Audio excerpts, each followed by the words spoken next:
ដោយឡែកក្រុមហ៊ុន Midphone បានដាក់សម្ពោធឲ្យប្រើប្រាស់ជាផ្លូវការនៅសេវាកម្ម Midphone Express នៃសេវាភស្តុភារកម្ម Logistics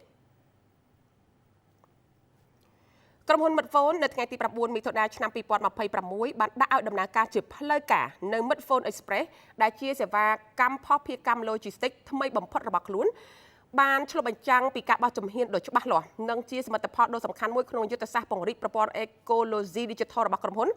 ដែលព្រឹត្តិការណ៍នេះបានប្រព្រឹត្តទៅក្រោមអធិបតីភាពរបស់ឯកឧត្តមឧបនាយករដ្ឋមន្ត្រីហ៊ុនម៉ាណី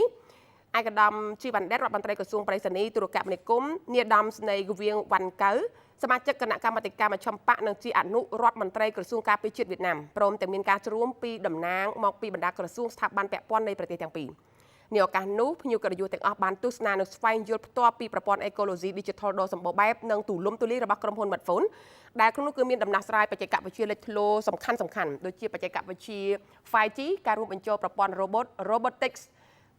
Integration នៅក្នុងប្រព័ន្ធដឹកជញ្ជូនរបស់ Midphone Express ដំណោះស្រាយថាមពលពន្លឺព្រះអាទិត្យឯករាជ្យ Off Grid Solar Energy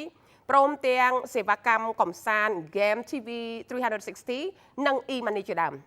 ឯកឧត្តមជីវ៉ាន់ដេតរដ្ឋមន្ត្រីក្រសួងបរិស្ថាននិងទូរគមនាគមន៍បានលើកឡើងថាចាប់តាំងពីការបង្កើតក្រុមហ៊ុន Midphone គឺបានដើរតួនាទីសំខាន់នៅក្នុងការពង្រីកហេដ្ឋារចនាសម្ព័ន្ធទូរគមនាគមន៍នៅទូទាំងប្រទេសកម្ពុជាបន្ថែមពីការបម្រើសេវាកម្មជូនទីក្រុងនិងមជ្ឈមណ្ឌលសេដ្ឋកិច្ចក្រុមហ៊ុន Midphone បានវិនិយោគយ៉ាងសកម្មនៅក្នុងការតភ្ជាប់សហគមន៍ជនបទនិងតំបន់ដាច់ស្រយាលសម្ដៅកាត់បន្ថយគម្លាត Digital និងពង្រឹងការតភ្ជាប់តាមរយៈការពង្រីកបណ្ដាញទូរស័ព្ទចល័តហេដ្ឋារចនាសម្ព័ន្ធខ្សែកាបអុបទិកសេវាកម្មអ៊ីនធឺណិតនិងបច្ចេកវិទ្យា Digital ក្រុមហ៊ុន Midphone បានរួមបញ្ចូល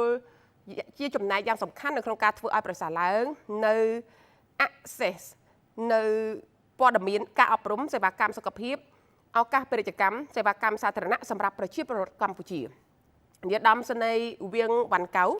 បានបង្ហាញនៅទំនុកចិត្តយ៉ាងមុតមមថាក្រុមហ៊ុន Midphone នឹងបន្តរក្សាតួនាទីរបស់ខ្លួនជាសហគ្រាសបច្ចេកវិទ្យាឈានមុខគេហើយក្រុមហ៊ុននេះនឹងចូលរួមចំណែកយ៉ាងសកម្មនៅក្នុងកិច្ចការបរិវត្តកម្ម Digital ការលូតលាស់នៃសេដ្ឋកិច្ច Digital ដ៏ប្រសើរព្រមទាំងការពង្រឹងកិច្ចសហប្រតិបត្តិការរវាងប្រទេសវៀតណាមនិងកម្ពុជានៅក្នុងយុគសម័យថ្មីនេះលោកកៅម៉ែងដឹកអគ្គនាយកក្រុមហ៊ុន Midphone បានលើកឡើងឲ្យដឹងថា Midphone Express គឺជាសមិទ្ធផលដ៏សំខាន់ថ្មីមួយទៀតនៅក្នុងយុទ្ធសាស្ត្ររបស់ក្រុមហ៊ុន Midphone ដើម្បីកសាងប្រព័ន្ធ Ecology Digital ដ៏ទូលំទូលាយនៅកម្ពុជាដែលក្រុមហ៊ុននឹងបន្តបដិញ្ញាចិត្តយ៉ាងមុតមមនៅក្នុងការវិនិយោគរយៈពេលវែងនៃការអនុវត្តបច្ចេកវិទ្យាជាតិមុខគេនិងការអភិវឌ្ឍហេដ្ឋារចនាសម្ព័ន្ធភស្តុភារកម្មវៃឆ្លាតដែលគំនិតដូចផ្ដាំនេះនឹងមានគោលបំណងផ្ដល់នៅសេវាកម្មដ៏ប្រសើរបំផុតសម្រាប់ប្រជាពលរដ្ឋធុរជនព្រមទាំងរួមចំណែកដល់ការអភិវឌ្ឍប្រទេសកម្ពុជាប្រកបដោយចីរភាព